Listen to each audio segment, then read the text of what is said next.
नमस्कार आपण समस्त को ओडिशा पाणीपाग चैनल रे स्वागत। बंगोपसागर सृष्टि होता लघुचाप बात्या मोन्थार रूप नहीं ओडिशा दक्षिण ओडिशा एवं उत्तर आंध्र प्रदेश उपकूल आड़की मुहांची जार प्रभाव राज्य उपर पड़ो। 3-4 दिन पर्यंत राज्यर अधिकांश जिले में वर्षा होगा सहित केतेक जिले में वर्षा सहित पवन हेब।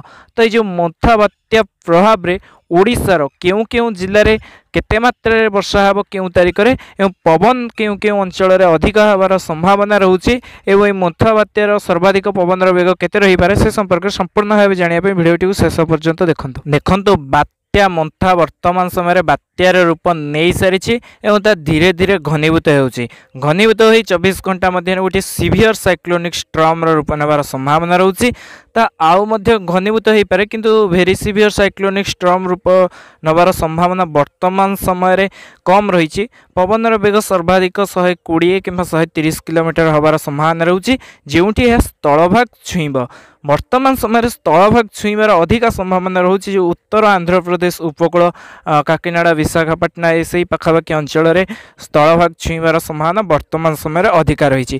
कारण वर्तमान बात्या उत्तर पश्चिम दिगरे गति कर उत्तर उत्तर पश्चिम दिगरे गति कर स्थलभाग छुईला टे रिकर्व करें। तेणु पश्चिम ओडिशार जिला मानक वर्षार संभावना रहुछि। ओडिशारे पाखापाखि 3-4 दिन पर्यंत वर्षा होबार संभावना रहुछि। बात्या स्थलभाग छुई साइला परे 48 घंटा ओडिशा उपर प्रभाव रहिबो वर्षार। वर्षा सहित पवन किछि किछि जिल्ला रे हबार संभावना रहुछि। ओडिशा रे 27 तारिख संध्यारू किछि 27 तारिख मध्याह्न परठारु किछि बादल आसीबो उपकूल दक्षिण ओडिशा को संध्यारू हल्का वर्षार संभावना रहुछि।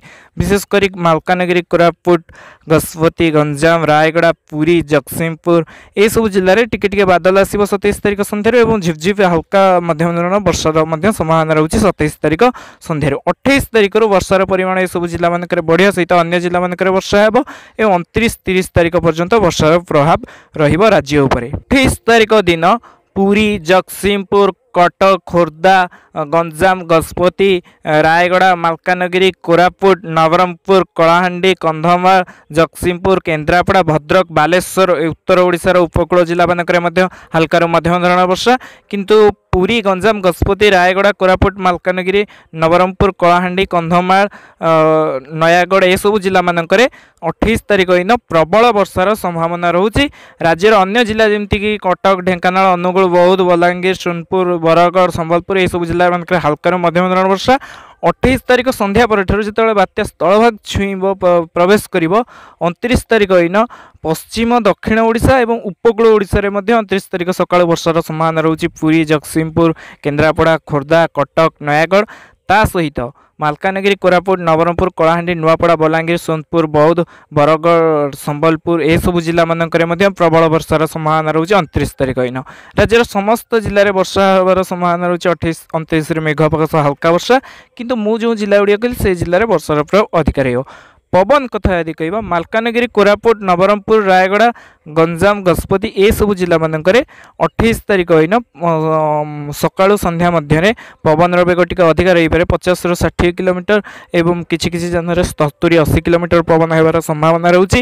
एवं अन्य जिला जेमति कि पुरी जगतसिंहपुर खोर्धा नयागढ़ कंधमाल कलाहांडी ए सब जिला मानकरे 50-60 किलोमीटर वेग पवन बहिबार संभावना रहुछि। मझिरे मझिरे किछि जिले में 70 किलोमीटर रही पारे पवन वेग किंतु पवन प्रभाव एते रहिबनी। उपकूल ओडिशा रे पवन हम 50-60 किलोमीटर दक्षिण ओडिशार जिला मानकरे मालकानगिरी कोरापुट रायगड़ा गंजाम गजपति ए जिला मानकरे पवन टिके अधिक रही पारे 60-70 किछि स्थान 80 किलोमीटर रही पारे पवन वेग। तो जदि बात्याटी आहुरी घनीभूत हुए पवन वेग बढ़े वर्षार संभावना आहुरी अधिक रुहे से संपर्क में आप ओडिशा वेदर चैनल माध्यम सर्वप्रथम जानीपर आप जोड़ी ही रुहतु ओडिशा पाणीपाग बात्या बन्या पाणीपागर संपूर्ण और सठिक आगुआ खबर जाने।